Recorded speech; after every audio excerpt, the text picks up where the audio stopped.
En el nombre del Padre, y del Hijo, y del Espíritu Santo. Amén. Ven Espíritu Santo, llénanos con de tus fieles y enciéndenos el fuego de tu amor. Envía, Señor, tu Espíritu, y todo será creado, y se renovará la faz de la tierra. Espíritu Santo, fuente de luz, ilumínanos. En el nombre del Padre, del Hijo, y del Espíritu Santo. Amén. Eliseo y los osos asesinos. ¿Cómo que osos asesinos? Bueno, esperemos que YouTube no nos censure por ahí, ¿verdad? Por esas palabras, pero pues es lo que dice la Biblia, así lo menciona la Biblia, así que pues vamos a empezar porque me parece que tenemos un buen contenido, un contenido bastante amplio, a ver cuánto tiempo nos llevamos. La ocasión anterior hablábamos de la interpretación y decíamos que una interpretación no es estrictamente difícil, es decir, no es algo imposible de suyo. Al contrario, todos los textos deberían poder interpretarse en un sentido muy amplio. Sin embargo, para poder hacerlo se requiere de ciertas herramientas. Entonces, he ahí donde a veces tenemos como que los pequeños conflictos. Y es que dijimos que en su momento también no hacíamos interpretaciones como simbólicas, como parabólicas, etcétera, sino que a veces hemos leído mucho de manera literal. Y ese ha sido un punto que nos ha jugado a veces en contra, no para conocer la escritura, por supuesto, para conocer la escritura es bueno la lectura así como tal, pero sí para poder entender el mensaje que nos tiene. Perdonen. Así que vamos a iniciar, si les parece bien, con Eliseo y estos ositos que andan por acá. Por si alguien no ha escuchado el texto, puede que se lleve una gran sorpresa y pues entre todos vamos a tratar de compartir de qué trata el tema, ¿verdad? Para empezar, quiero que hablemos de Eliseo antes de que toquemos el relato en sí mismo, para que podamos saber de quién estamos hablando. En este caso, el contexto de quién es Eliseo nos va a ayudar muchísimo a entender el pasaje que nos tiene aquí. El nombre de Eliseo proviene del hebreo Elisha y significa Dios es salvación o Dios salva. El significado del nombre es profundamente teológico y coincide con la misión del personaje: manifestar la acción salvadora de Dios en medio de su pueblo, especialmente en situaciones de necesidad, enfermedad, pobreza o peligro. Aquí tenemos una pequeña gran diferencia, como solemos decir, entre la cuestión del nombre en nosotros, nuestra cultura, y el nombre en la Biblia, por lo menos, ¿no? Y es que nosotros a veces no vemos más allá del significado propio del nombre, sino más bien vemos un cierto simbolismo. Por ejemplo, el primero pues es el de toda una dinastía, ¿no? En mi caso no se da, pero imaginemos que mi abuelo se llamara Sergio, mi papá se llamara Sergio, yo me llamara Sergio, pues seguramente a mi hijo le pondría Sergio y seguramente estaría metiendo la idea en mi hijo de que también a mi nieto le llamara Sergio y demás, porque el nombre identifica a toda la dinastía. Yo no estoy de acuerdo con eso. Evidentemente no me gusta, por cierto, pero bueno, ya otro día hablamos de eso. También aquí en nuestra cultura se da mucho poner el nombre que viene en el famoso santoral, ¿verdad? Cada vez menos, lo sabemos, pero pues así se va dando. Y un poquito menos está en nombres que tengan un significado muy bonito, pero también los hay. Ahora, ninguno de estos tres, por lo menos que he dicho, tiende a la idea de decir el nombre como el significado de su misión de vida, del sentido de la vida del que porta el nombre. Como tal, no. A diferencia de la cultura de la Biblia, que sí, el nombre decía muchísimo para las personas. Los estudios bíblicos señalan que en el Antiguo Testamento el nombre de los profetas suele reflejar su vocación o su mensaje. Y en el caso de Eliseo, que ya dijimos que significa Dios es salvación o Dios salva, subraya que la salvación no proviene del poder político ni militar, sino de la intervención de Dios. Y es que siempre estamos necesitados de salvación, pero a veces la buscamos en tantas cosas que no son. En esos tiempos podrían pensar que la salvación vendría en un sentido político o militar, dice la diapositiva, porque estaban bajo ciertos dominios de varios imperios y todo esto, ¿no? Sin embargo, nosotros diríamos, bueno, pues es que la salvación tiene que venir aspecto porque evidentemente no va por ahí, por supuesto. Entonces, en primer lugar, el gran nombre de Eliseo, que significa Dios salva. Después del nombre, tenemos que ver más o menos cuándo nos encontramos con el profeta Eliseo, es decir, su contexto histórico y su aparición en la Biblia. Eliseo aparece en el siglo 9 antes de Cristo. 9. Fíjense que cuando estudiamos la famosa historia de la salvación, dividimos en patriarcas, Abraham, Isaac, Jacob y hasta José algunas veces, desde el siglo 19 antes de Cristo hasta más o menos el siglo 13 antes de Cristo.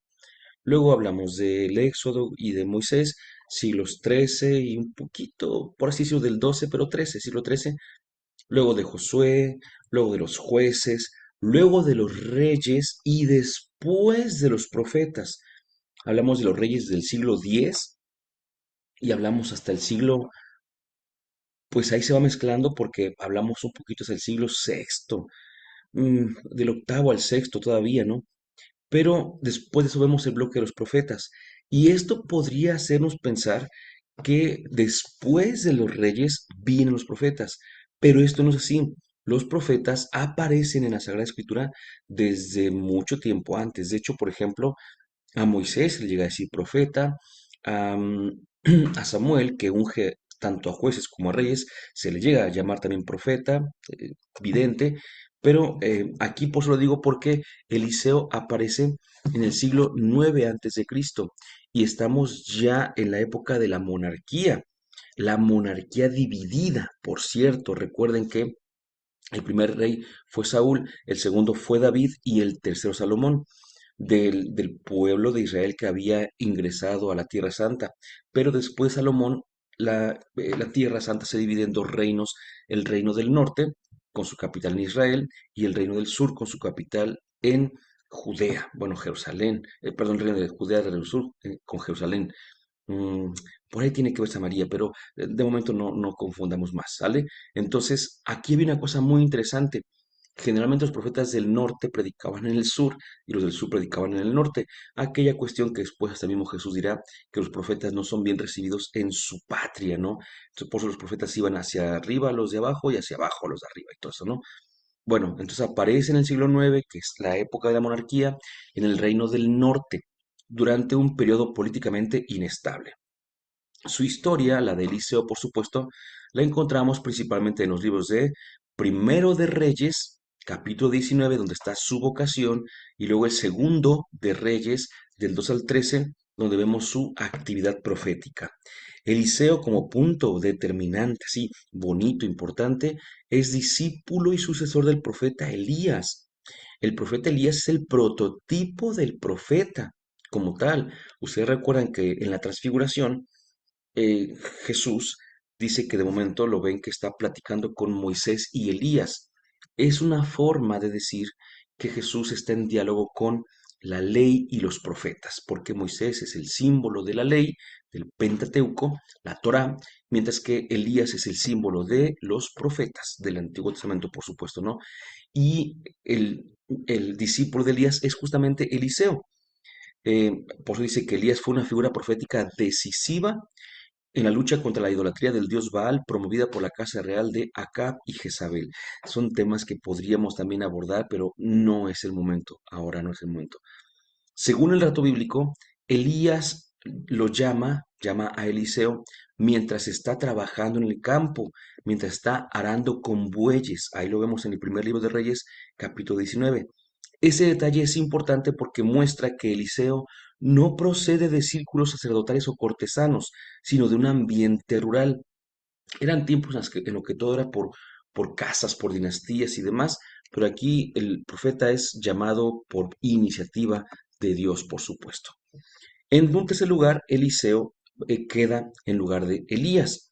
Recordemos que Elías es llevado al cielo en el famoso, con el carro de fuego y todo esto y demás. Bueno, pero antes de desaparecer, Eliseo pide una doble porción de su espíritu, expresiones, ¿no? Expresión que en el lenguaje bíblico indica la herencia del primogénito, doble porción del espíritu. y esto significa o implica el derecho a continuar su misión profética. O sea que Elías tenía una misión y cuando Elías es arrebatado al cielo, pues Eliseo tiene que quedar con su misión y es la forma en la cual se va a mencionar. Por eso el signo de que esta sucesión realmente se da es el manto de Elías. Elías le avienta el manto así como si fuera una reliquia, ¿no?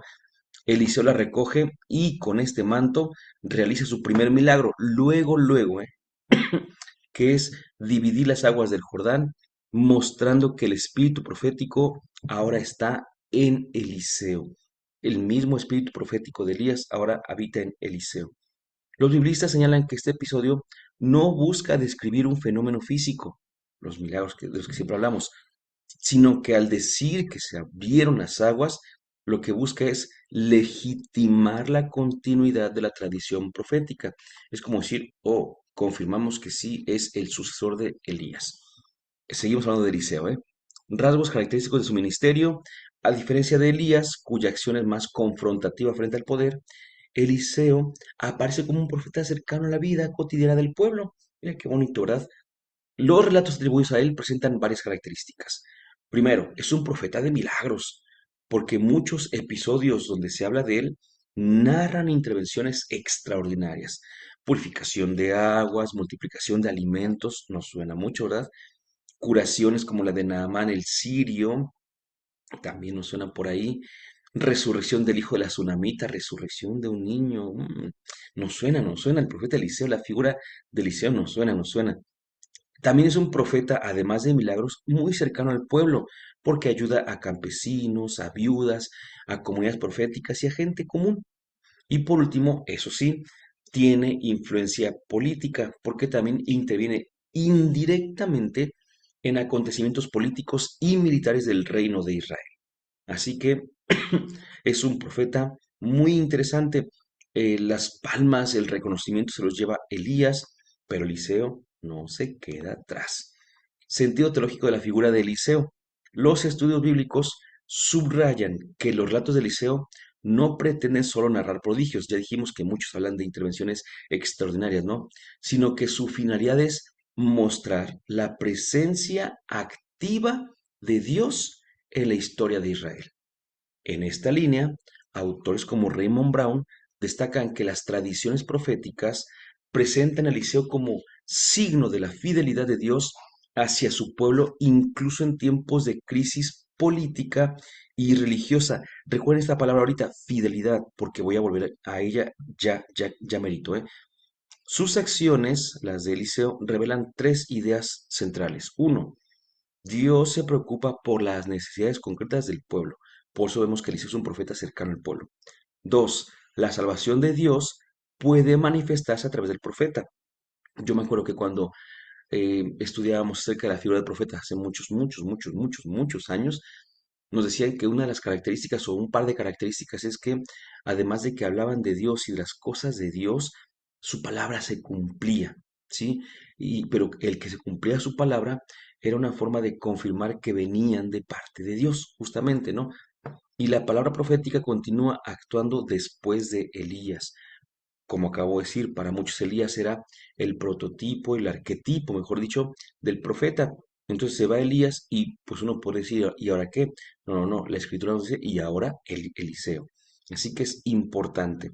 Ahora bien, acá les dije, tomen en cuenta que presentan a Eliseo como signo de la fidelidad de Dios hacia su pueblo, incluso en tiempos de crisis política y religiosa. Es decir, la figura de Eliseo dice, Dios se mantiene fiel a pesar de cómo esté el asunto. La pregunta, la confrontación es si el pueblo se mantiene fiel.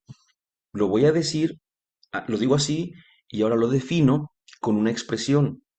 A este mantenerse fiel le llamamos teología deuteronomista, palabra que seguramente habremos escuchado ya. ¿Qué es la teología deuteronomista? Y van a ver, es otro punto, hagan de cuenta que ya por una parte tenemos la figura de Eliseo para poder entender un poquito el relato de los osos y ahora también tenemos otro detalle que necesitamos entender. La interpretación teológica de la historia de Israel que aparece especialmente en Deuteronomio y en los libros históricos como Libro de los Reyes se llama teología deuteronomista. afirma que la fidelidad, otra es la palabra, a la alianza con Dios, allá decíamos que Dios era fiel, se mantenía fiel, pero también el pueblo tiene que mantenerse fiel. Entonces, cuando el pueblo es fiel, le llega bendición, pero cuando es infiel, tiene castigo o desgracia. Así que en los textos con teología deuteronomista, todo lo bueno que pasa es porque has sido fiel a la alianza. Todo lo malo que te pasa es porque has sido infiel a la alianza. ¿Ven? Una forma de interpretar. Por eso, y ahorita van a decir uno, ¿y esto qué tiene que ver? Van a ver. Con esta lógica explica los acontecimientos históricos de Israel. Eh, perdón, prosperidad, derrotas, exilio, todo lo que pase tiene que ver con fidelidad o infidelidad a la alianza. Y todo esto es consecuencia de su relación con Dios. Ok, entonces ya tenemos más o menos una idea de quién es Eliseo en general, ya tenemos una idea también de qué es la teología deuteronomista. Así que con esas dos claves podemos ya entrar directamente, bueno, después de esta vuelta, al texto que estamos en cuestión tratando de analizar. Perdón por mi tos, todavía no se me quita. Ya llevamos 2 semanas, ya estamos en últimos días de tos, pero aún así, cuando hablo mucho, vuelve, perdón. Bien, en el segundo libro de los Reyes encontramos el relato de Eliseo y los osos. A ver si ustedes lo habían escuchado. Dos, segundo libro de Reyes, capítulo 2, versículos 23 a 25. 3 versículos nada más. Y se encuentra ubicado después de que Elías asciende y después del milagro de las aguas de Jericó. ¿Ok? Esto es importante. Y ahí dice, de allí subió a Betel. Iba subiendo por el camino cuando unos niños pequeños salieron de la ciudad y se burlaban de él diciendo, sube, calvo, sube, calvo. Él se volvió, los vio y los maldijo en nombre de Yahvé. Salieron 2 osos del bosque y destrozaron a 42 de ellos. De allí se fue al monte Carmelo, de donde se volvió, perdón, a Samaria. Amén. Y dice uno, a ver, pero ¿cómo está esto?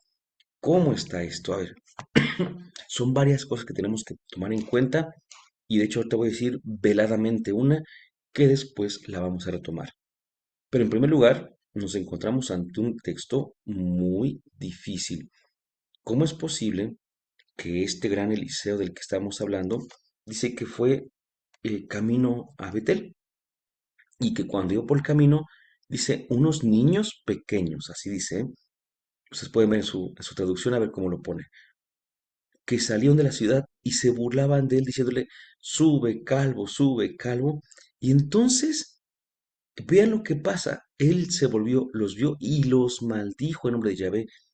Y no nada más eso, sino tan tremenda cosa que salen 2 osos y destrozan a 42 de esos niños pequeños.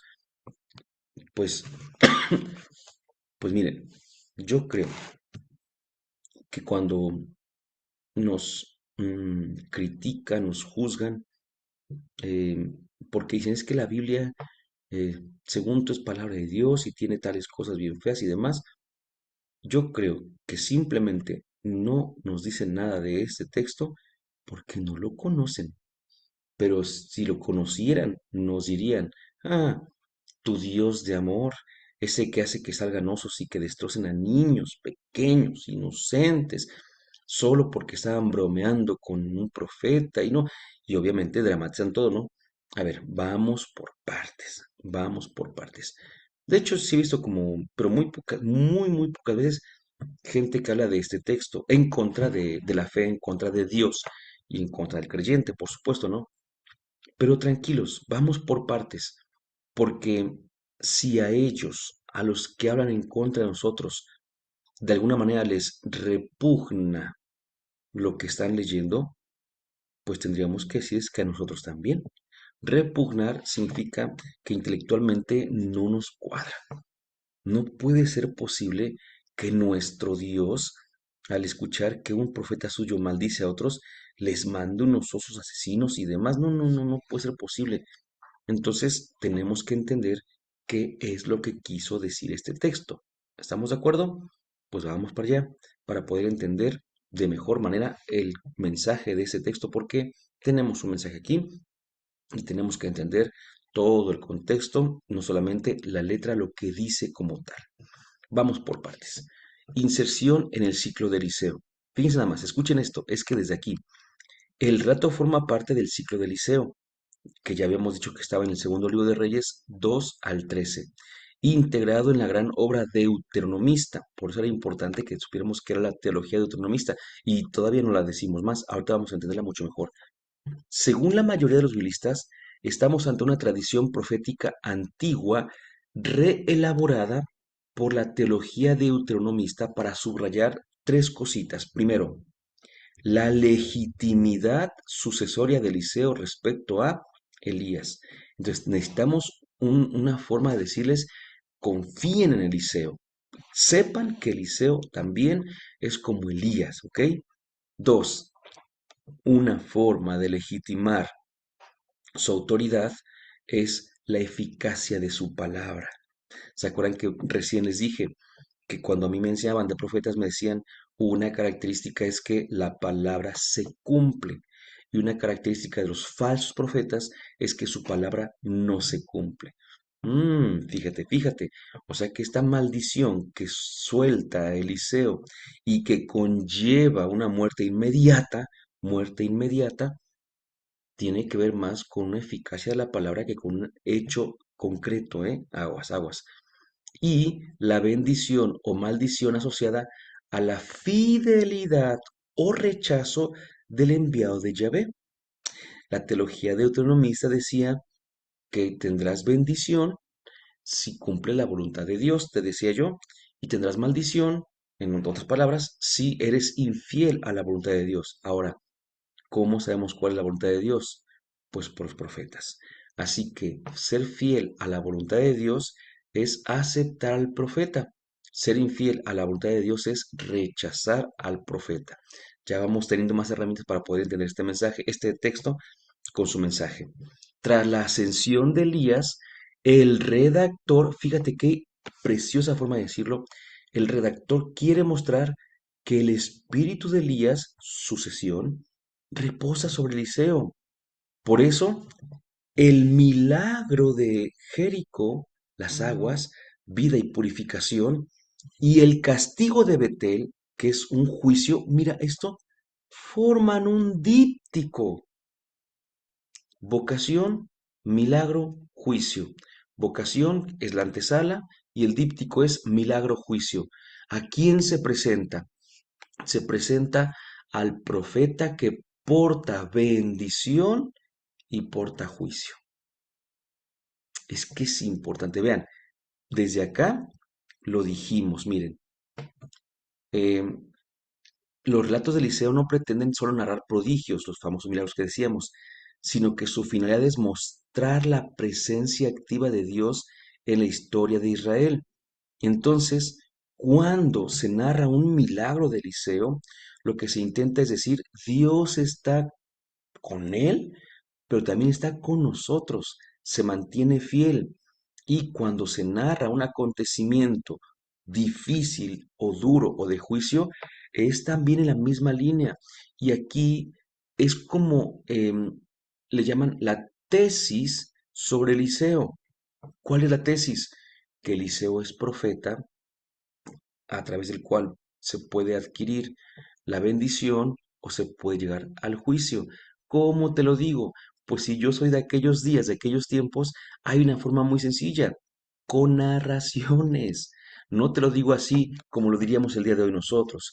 Hoy diríamos, eh, Eliseo fue un profeta que Dios llamó y en cuanto profeta, él tenía el poder de bendecir y también tenía el poder de maldecir. Así lo diríamos nosotros, lo explicaríamos. En cambio, ellos, ¿qué es lo que hacen? Ponen figuras, figuras literarias. Entonces, así como dijimos anteriormente, a ver, ese estaba más para acá, ese está por acá, aquí está. Dice el último párrafo, los biblistas señalan que el episodio de la división de las aguas, el primerito milagro, no busca describir un fenómeno físico, sino legitimar la continuidad de la tradición profética. ¿Qué significa esto? Que a lo mejor no sucedió como tal que se abrían las aguas, sino que es un relato porque es la forma en la que ellos decían, aquí hay un profeta. Y te narro también un texto muy difícil para los que vienen después que no lo entienden, pero con la intención de decir exactamente lo mismo. Aquí hay un profeta. Hacerle caso, bendición. Rechazarlo, juicio. Entonces no es que haya pasado como tal así, que los haya maldecido, decimos, y que haya salido dos osos y que haya matado 42 niños y demás. No va por ahí el asunto. Ahora bien, no es menor, pero tampoco es lo principal. Lo siguiente, ahora lo vamos a decir. Betel como marco teológico, por cierto, que dice que salió rumbo a Betel. Betel no es un lugar neutro, para empezar. En la teología deuteronomista, por eso era importante saber la teología deuteronomista, Betel es símbolo de la heterodoxia del reino del norte. Heterodoxia es que andaban como muy confundidos, no es la ortodoxia, lo recto. Perdonen ustedes. Desde la instauración de los becerros de oro por Jeroboam. Uy, es que Roboam y Jeroboam fueron los reyes del norte y del sur después de Salomón. Y Jeroboam instauró becerros de oro y de becerros de oro también vamos a hablar en este curso, así que no nos metemos más. Por tanto, el contexto no es meramente anecdótico, es un escenario cargado de memoria cultural desviada. Autores como Ratzinger, Benito XVI, han insistido en que el profetismo bíblico no es una función privada, sino estructural en la economía de la alianza. Rechazar al profeta es rechazar a Dios mismo. Entonces, ahí ya vamos avanzando. Es el punto que les decía, que no es menor, pero tampoco es despreciable. Análisis filológico y semántico. La palabra hebrea Nearim Ketanim, que se traduce como muchachos o niños, no necesariamente significa niños pequeños. Pues mira, o sea, si dijéramos, no son niños pequeños, pero sí los mató, bueno, eh, efectivamente diríamos, bueno, pues no importa si eran niños grandes o lo que sea, de todas maneras los mataron. No, no, no, pero aquí no es tanto eso. Eh, de alguna manera somos más dramáticos, somos muy dramáticos también en ese aspecto, ¿no? En las narraciones, no en la vida real. La vida real es punto y aparte, ¿no? Pero a ver, vamos por partes. Nahar puede designar desde un niño hasta un joven adulto, incluso un servidor o soldado, ¿sí? Mi niño, por así decirlo, no diríamos para un servidor o soldado. Eso tiene que ver también con Jesús. Catán puede indicar pequeñez en rango o importancia, no solo edad. Muchos comentaristas, por ejemplo, la tradición recogida en comentarios bíblicos contemporáneos y estudios semíticos clásicos, sostienen que se trata probablemente de jóvenes adolescentes o incluso adultos jóvenes, no de niños inocentes. ¿Por qué es importante? Porque luego justamente por decir eso, la gente dice, y es que se fue a meter con los niños inocentes, más, los más pequeños que solamente estaban haciendo una pequeña broma, así como exagerando todo para que sea más dramático el asunto, ¿no? Entonces tomemos en cuenta eso, que no necesariamente eran niños pequeños, aunque así se suele traducir, ¿ok? Pero no necesariamente significa niños pequeños como tal. Y evidentemente el número 42 es simbólico también, conce que destrozó a 42 de ellos. Bueno. Es un número simbólico en la tradición bíblica que no busca estadística histórica, sino intensificación narrativa. 42. 42. Este es buenísimo, vean, este punto es buenísimo. Lo que le decían era sube, calvo, sube, calvo. A ver, la burla tiene varias capas. Primero, sube, ¿qué acaba de pasar? Acuérdense, es posiblemente una referencia irónica a la reciente ascensión de Elías, como poniéndolo a prueba, como dudando de él. Si tú también eres un profeta, pues entonces también tú sube como Elías que subió. O sea, no era un subir geográfico en una montañita, sino mejor era como asciende, a ver si es cierto, ¿no? Y calvo, La calvicie podía asociarse con deshonra o impureza, por una parte, lo que lo estaría como negando a ser profeta bien recibido, o bien podría ser un simple insulto físico. Cualquiera de los dos, no pasa nada. No es, por tanto, escuchen esto, una travesura infantil. Decirle sube calvo, no es una burla, no es una broma, es una negación pública de la autoridad profética. Híjoles, que esto es buenísimo para entender. Y por último de este punto, la maldición en nombre del Señor. Eliseo no actúa por impulso personal. El texto subraya que la maldición es en el nombre de Yahvé. Ojo, en la mentalidad deuteronomista, la palabra profética es performativa. De las palabras que más me gustan, esta es una de ellas, performativa. ¿Qué significa? Produce lo que anuncia. Es buenísimo, ¿no? Si rápidamente Eliseo está profiriendo una maldición en nombre de Yahvé, de inmediato se cumple. Es performativa. Se cumple rapidísimo. Entonces debemos tomarlo en cuenta. Y segundo, pues que veamos lo que está diciendo en el nombre de Yahvé. O sea, ya está siendo profeta, está actuando como profeta. Lo que pasó, lo que dijo, no es el foco, no tiene que tener el foco de atención ahí.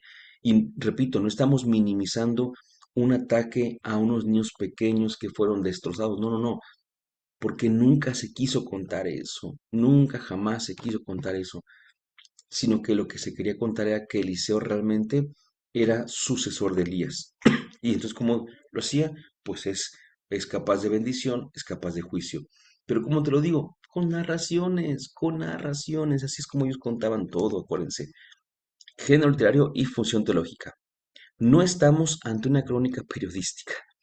El método histórico crítico, como lo expone la Pontificia Comisión Bíblica, exige distinguir, uno, la forma literaria, es decir, un relato de milagro punitivo.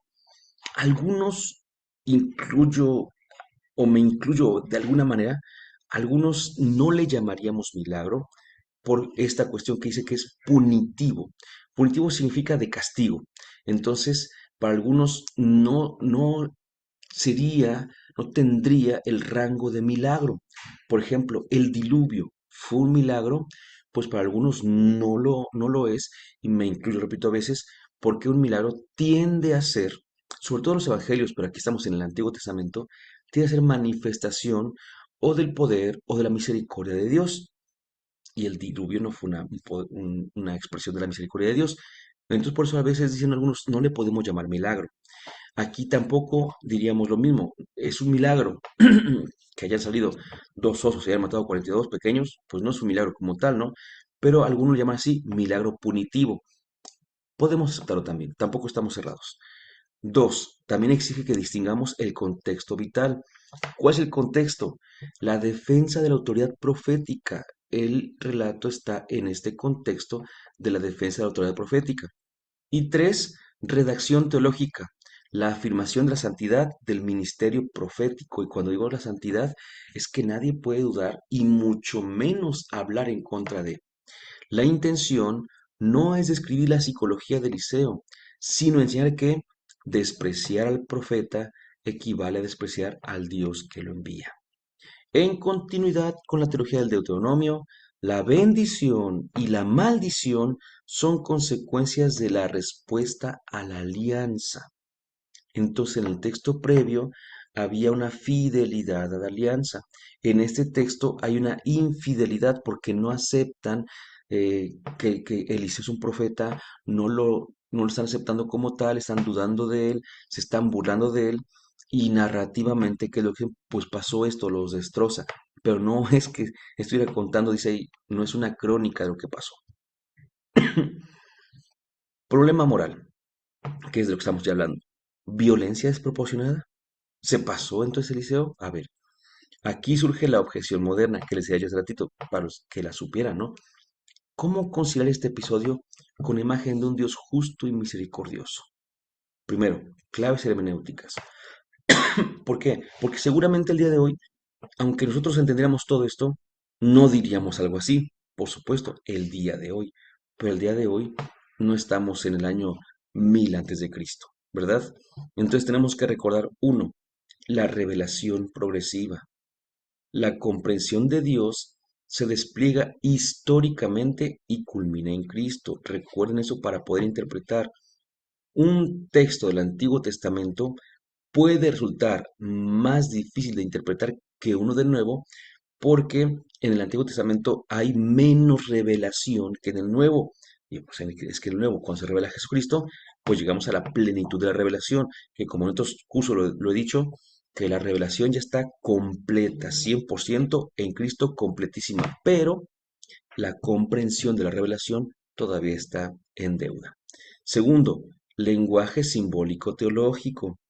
El relato subraya la gravedad del rechazo profético y lo hace mediante un lenguaje simbólico teológico.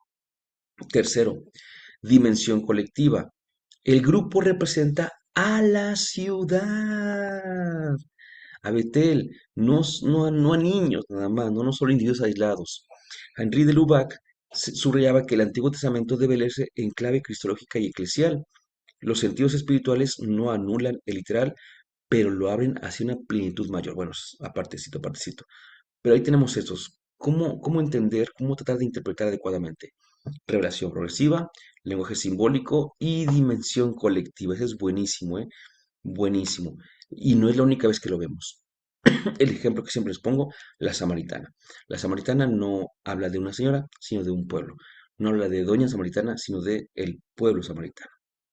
Segundo, para poder entender, además de las claves hermenéuticas, relación con el Nuevo Testamento. Cristo mismo advierte sobre el juicio por rechazar a los enviados. No es entonces la única vez en la que se ve esta idea de que rechazar al enviado, rechazar al que envía. Sin embargo, en él, en Cristo, el juicio se reconfigura en clave de misericordia y conversión, porque ya está al 100% la revelación. Y antes era bendición, maldición. Aquí sería para el que acepta al enviado, bendición, para el que lo rechaza, invitación a la conversión, paciencia para la conversión, ánimos para la conversión.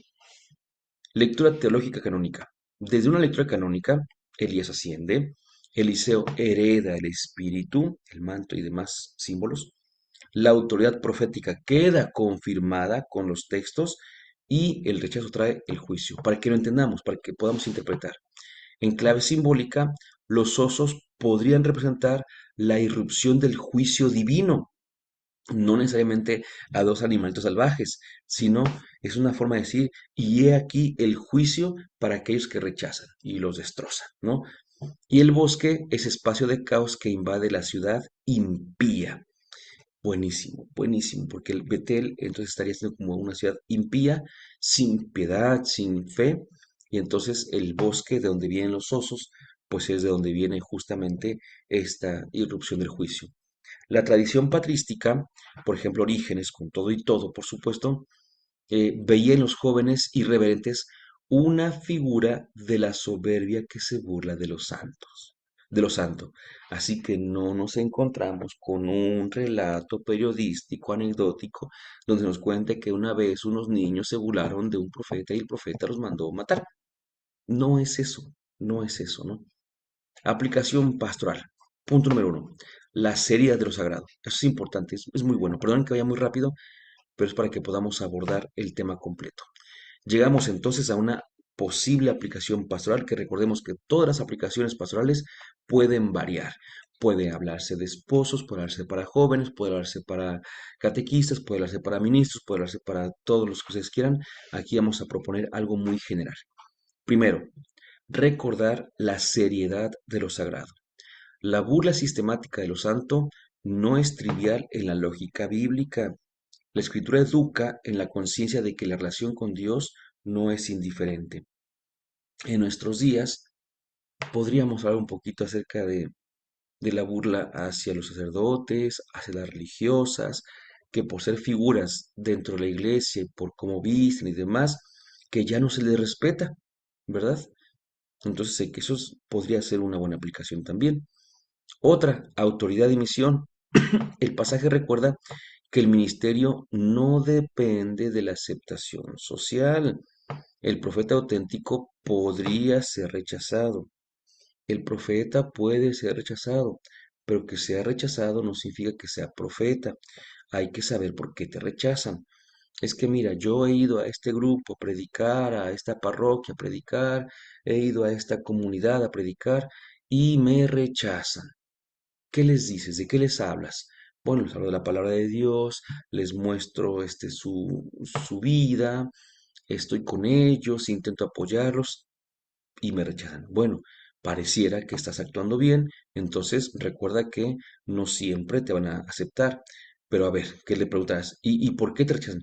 Pues no sé, pero mira, yo desde que llego, yo sí les hablé con la verdad. Y yo les dije que se van a condenar. Y yo no sé qué tanto. Yo les dije que son pecadores y luego ni me quiero juntar con ellos. Ah, no, entonces no te están rechazando por ser profeta.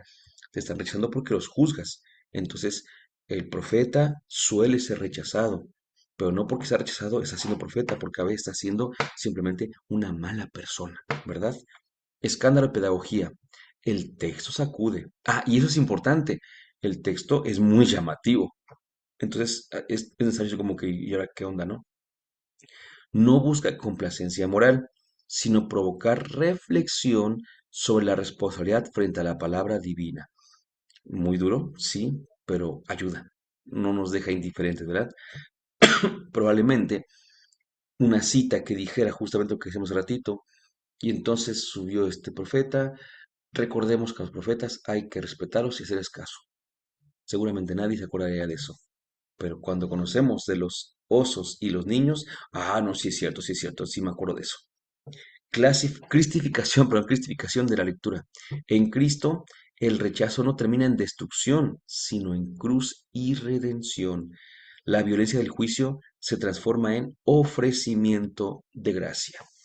Y por último, la síntesis conclusiva de este texto. El relato de Eliseo y los osos no es un cuento infantil, no es la intención de hacer un cuento infantil, ni tampoco una anécdota cruel aislada, no, para nada. Es un relato teológico de legitimación profética. Subraya la eficacia de la palabra pronunciada en nombre de Yahvé. Se cumple. Refleja la teología deuteronomista de bendición-maldición y exige una lectura en el conjunto de la economía de la revelación, no simplemente aislado, ¿eh? Leído con el método histórico crítico, en diálogo con la tradición eclesial según las orientaciones de la Pontificia Comisión Bíblica, el texto no presenta a un profeta vengativo, sino la dramatización pedagógica de una verdad central. Rechazar al enviado de Dios es rechazar a Dios mismo. Hay veces en las cuales pensamos que eso se podría haber dicho así y ya, pero estamos en otra cultura, una cultura que no dice las cosas así y ya, sino una cultura que le encanta contar historias, ser muy gráficos, ser muy plásticos, ¿no? Y es que debo decirles, y aquí me confieso, que la primera vez que yo escuché de este texto, lo escuché sin tener herramientas de interpretación, sino que más bien lo primero fue que lo leí de un lugar que estaban en contra de la fe. Y entonces justamente lo que les venía diciendo, estos dijeron, ah, sí, como no, Dios, que es bueno, no sé qué tanto, y sus enviados también, tan bueno que si no le haces caso, te manda a matar, como, como los osos con los niños. Y yo no sabía de ese texto en aquel entonces, y me quedé, dije, no entiendo, ¿no? Y busqué el texto y dije, es que no sé si lo diga, porque no lo había escuchado. Y cuando vi, sí lo decía. Entonces la verdad es que me quedé, dije, casi, casi, ¿no? Casi, casi dije, ¿y cómo salvamos esto? ¿No? Entonces en ese momento que no tenía yo herramientas suficientes, sí me conflicté un poquito y dije, ¿qué pasa? Algo en mi interior me decía que pues evidentemente no podría ser un texto que hablara de cosas tan tremendamente feas, pero no sabía cómo interpretarlo. Pasa el tiempo y empiezo a entender un poquito más de cómo interpretar y hasta el día de hoy que sigo aprendiendo muchísimo y hoy además de comprender un poquito más, también lo puedo compartir con los demás, con ustedes, por ejemplo, para que no nos vayan a agarrar en curva como en su momento me agarraron a mí y que les digan, ¿y a poco ya leíste tal texto? Y tú no, pues no sé, a ver, y te lo muestran en tu Biblia y entonces te sacas de onda, ¿no? ¿Por qué? Porque no tenemos herramientas de interpretación y a veces, aunque nos repugna interpretar literalmente y no tenemos herramientas, a veces también andamos inventando muchas cosas con tal de no quedar mal, ni nosotros, ni nuestra fe, ni Dios, por supuesto. Y decimos, ay, seguramente no pasó, o seguramente no, esto no sé qué, y empezamos a darle de vueltas, pero no sabemos. Entonces, lo mejor siempre va a ser que tengamos herramientas, que tengamos claves para poder interpretar ese texto. Tres versículos podrían cambiar la perspectiva de una persona si no sabe de qué podría tratar, en dónde se ubica, cuál es el contexto y qué significan las cosas. Pero podría decirse, aquí hay un texto con el cual voy a poder dialogar con gente que no cree en lo que yo creo y seguramente puede ser que no me crea, bueno, probablemente puede que no me crea, pero al menos ya no tendrá esa carga negativa de que no sabe nada de lo que está diciendo y al menos ya no será tan fácil que diga, y esto está muy mal, muy mal, muy mal. Así que mis queridos hermanos, lo voy a decir de una manera que así como tal no me gusta, pero lo vamos a decir, ¿no? Este texto no pasó como tal, esta narración, sino que lo que intentaba era, como aquí decimos, hacer una afirmación acerca de Eliseo como profeta enviado por Dios y que tenía que ser recibido, no de quien tenía que rechazar y a quien tenían que burlarse de él. No va por ahí, evidentemente, sino más bien que tenemos que decir, y el día de hoy, por ejemplo, ¿no? Ya el día de hoy tenemos que decir, a quienes me ha enviado el Señor, quienes son enviados de Él, y yo a veces no los recibo, ¿no? Yo a veces me burlo de ellos, em, a veces, por ejemplo, un sacerdote que no me cae muy bien y lo rechazo, a veces una religiosa que se me hace así como que muy mocha, no sé, y no me gusta platicar con ella porque siento que no va por ahí. O en el otro lado, ¿no? Eh, yo veo un ministro de la palabra que, pues a lo mejor tiene buen corazón, pero no sabe mucho y no sé qué tanto, y entonces como que yo siento que no, y lo empiezo a rechazar porque a lo mejor siento que es menos o que no vale tanto o que no sabe tanto, pero es enviado de Dios. Y la religiosa es enviada de Dios, y el sacerdote es enviado de Dios. Y a lo mejor yo estoy justamente diciendo, sube calvo. Hay que tener cuidado, no sea que me salgan por ahí los osos del juicio y me destrocen y no goce yo de la presencia de Dios a través de sus enviados, solo porque no son como yo quisiera que fueran. Dulce Madre, no te alejes, tú dices a nosotros no apartes. Ven con nosotros a todas partes y nunca solo nos dejes. Él nos proteges tanto como verdadera Madre, haz que nos diga el Padre, el Hijo y el Espíritu Santo. Amén.